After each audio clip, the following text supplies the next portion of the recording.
You had your little chance to knock me out, didn't you? Couldn't do it, could you? Hit me with 10 shots in a row and couldn't do it. You too have chance. Tyson Fury didn't need the ring to deliver a knockout blow to Oleksandr Usyk. His savage reaction did all the talking.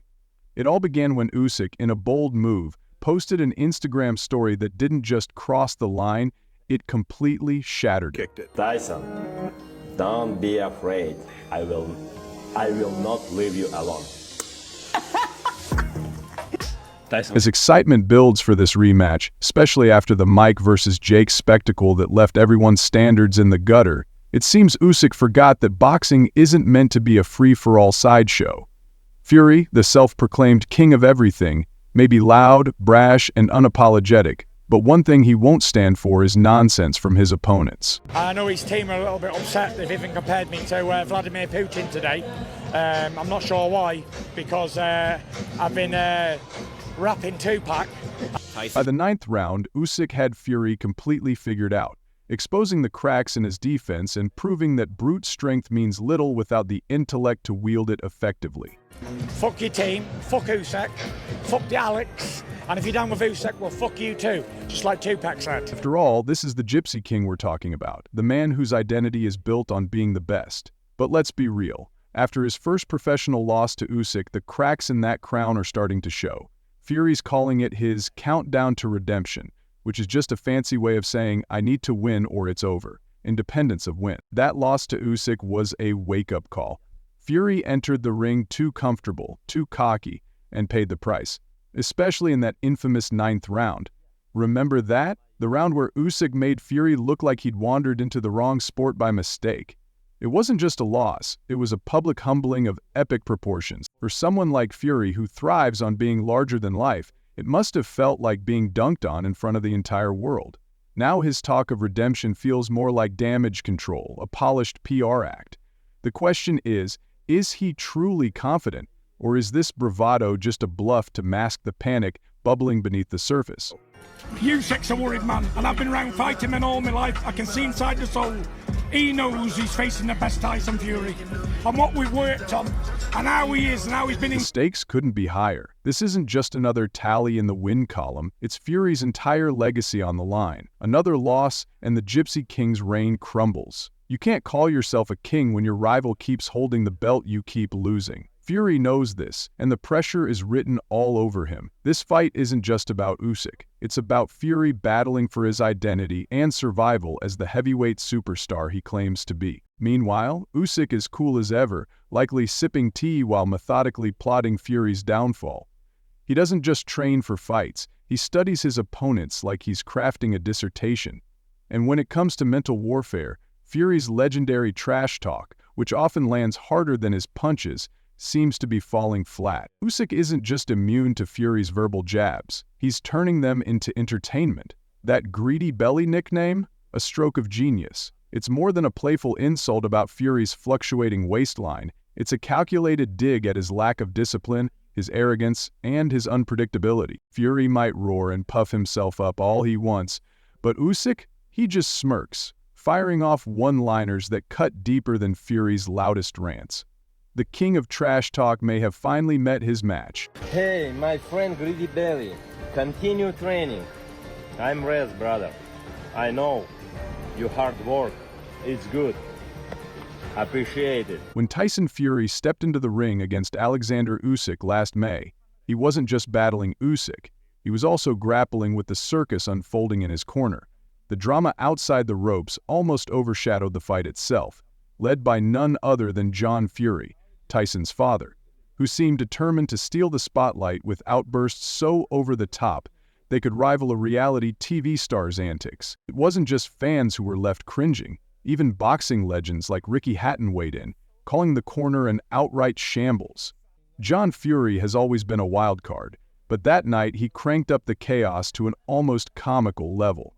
While head trainer Sugar Hill Stewart was trying to deliver clear, strategic advice, John was busy shouting his own contradictory instructions, turning what should have been a cohesive team effort into a full-blown shouting match. Picture this: Tyson Fury, one of the best heavyweights in the world, trying to outthink and outfight a master tactician like Usyk, all while his corner sounded like a badly organized karaoke night. The distraction was palpable. Fury might have been trading punches with Usyk, but mentally he was drowning in the noise and dysfunction coming from his own corner. Harris Victor is a dear friend, and you'll hear more about him in the future. Replacing his father's disruptive presence with a more focused and unified support team is now crucial. After all, the headlines should be about the fighter in the ring, not the drama outside of it. 5 rounds. Usyk is a good little fighter at middleweight and light heavyweight, maybe up and cruiser, but he can't mess with them big guys. I was shocked when he come out. In fact, John Fury became the center of attention in the boxing world after his chaotic interference in his son Tyson's corner contributed to Tyson's first career loss against Oleksandr Usyk during the undisputed World Heavyweight Championship match in May. Adding fuel to the fire, he recently stirred up even more controversy by getting into a brawl at his son Tommy Fury's press conference, earning him a wave of criticism and trolling, most notably from Oleksandr Usyk himself.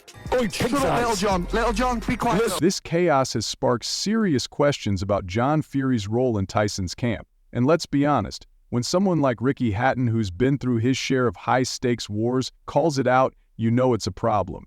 Hatton didn't just criticize, he issued a warning. Tyson needs a single steady voice in his corner, not a free-for-all. But here's the catch. Tyson's loyalty to his father is unshakable, even when it might not be in his best interest. For the Fury family, loyalty isn't just a value, it's everything. The issue? In boxing, sentimentality doesn't win titles. Enter Sugar Hill Stewart and Andy Lee, 2 seasoned professionals trying to bring order to the madness. Sugar Hill's credentials are impeccable, and Andy Lee is no stranger to the spotlight. Both know that for Tyson to succeed, he needs focus, structure, and discipline. The question is, can they outmaneuver the larger-than-life presence of John Fury? Because if they can't, and the same circus follows Tyson into the rematch, Usyk will have a field day exploiting the chaos. But Tyson, it seems, has other plans in mind. Ones that might finally bring the stability he needs to reclaim his throne. Focused and a little bit more smart to get the victory. As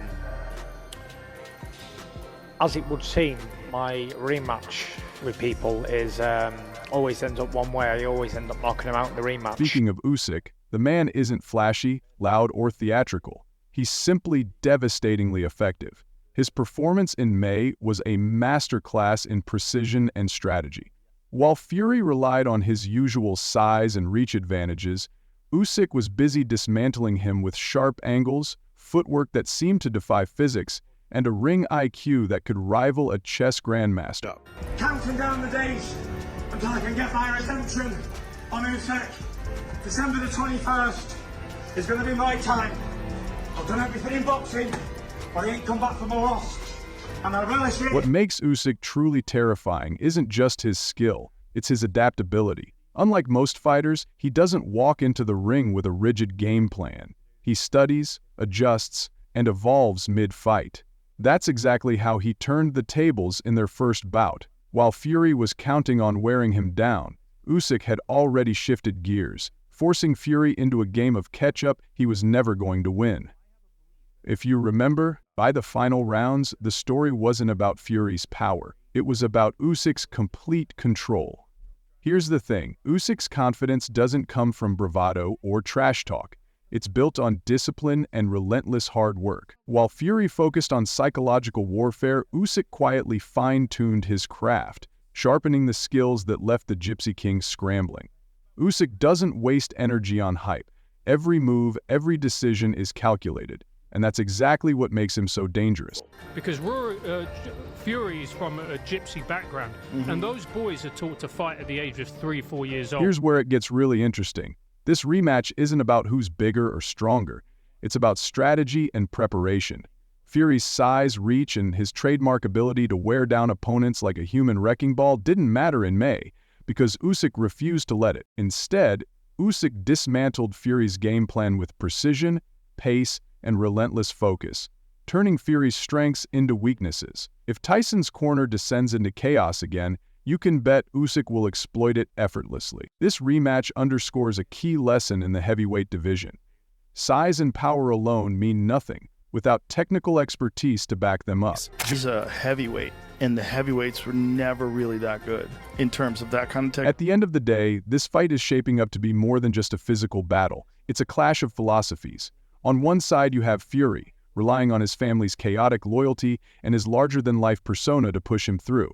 On the other, there's Usyk, cool and composed, focused solely on outsmarting and outclassing his opponent. The big question is, can Tyson Fury pull himself together and silence the circus around him, or will Oleksandr Usyk prove once again that precision always beats pandemonium? Either way, this rematch isn't just a fight, it's a showdown for survival.